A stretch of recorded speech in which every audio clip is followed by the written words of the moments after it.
Most people don't know how to read strata document. And honestly, I don't blame them.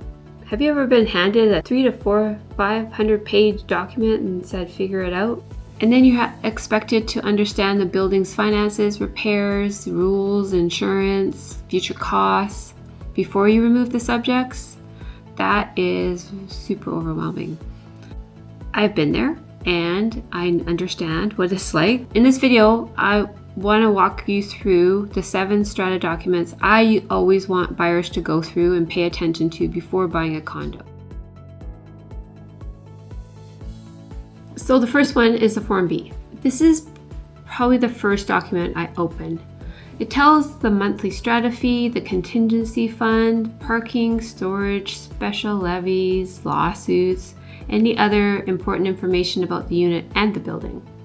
If I only had 5 minutes to look at a strata package, the Form B would be near the top of my list. The second thing I will look at is the meeting minutes. So the meeting minutes are where you start to see the story of the building. I look for repeated words like leak, water ingress, insurance, deferred maintenance, building envelope, legal, special levy, and then quote requested.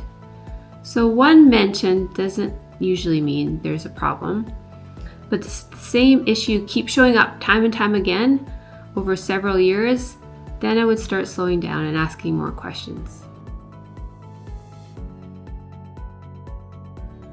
The third thing I will look at is the financial statement. This helps us understand how the strata is managing the money. I want to see whether the contingency fund is healthy, whether the building is running deficits, whether expenses are jumping, and whether the strata is saving enough for future repairs.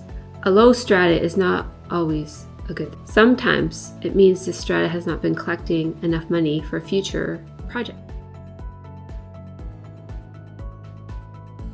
The fourth document is the Depreciation Report. So this is basically the building's long-term maintenance plan. It talks about major items like windows, the roof, elevator, plumbing, balconies, parking membranes, and other expensive components. Every building needs repairs. The question is not, does this building have future repairs? The big question, does the strata know what is coming and do they have a plan to pay for it? The fifth thing I look at are the bylaws and the rules. These are some of the things that some buyers miss. Things like pet restrictions, age restrictions, rental restrictions. Can you rent out your unit? And does it have to, if you're in a 55 plus building, does it have to be to people 55 and plus? Generally, yes, but it's a good thing to know. Are there any barbecue rules? Are there any flooring rules? If you're going to rip out your carpets and replace it with laminate flooring, there's an underlay. So does the underlay have to be a certain thickness? And do they want a piece of the underlay for, I don't know, evidence or just for something to check on later? Do you need renovation approvals?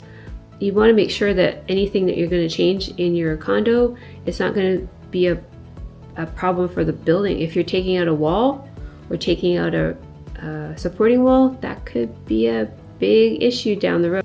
Check on that, check on if there's any renovation approvals needed, and then any EV charging rules. These things matter because they actually could affect how you live in that home.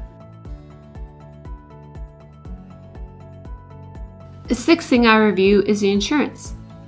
I look at the deductible amounts, especially for water damage. Do they have earthquake insurance? Do they have floodplain insurance? High deductibles do not always mean you should walk away, but they do mean that you need to understand your own insurance and make sure you're properly covered. Strata insurance doesn't replace your own condo insurance. So the seventh thing I look at is red flags. Some of the biggest ones are constant water leaks, deferred maintenance, very small reserve fund, large upcoming projects, council conflict, something you don't really necessarily think of, frequent management changes, and then engineering reports that don't seem to have a follow-up. But here's the important part. Red flag does not automatically mean do not buy. It means we need to ask better questions. You do not need to become a strata expert overnight. You just need to know which documents matter the most, what patterns to look for, and when to slow down before removing subjects. If you're buying a condo and staring at hundreds and hundreds, it feels like hundreds and thousands of pages of strata documents, send them to me. Or there's sometimes a link. You can send me the link, and I can help you understand what they actually mean before you make a decision. I hope this was helpful. I hope you have a great day and take care of yourself.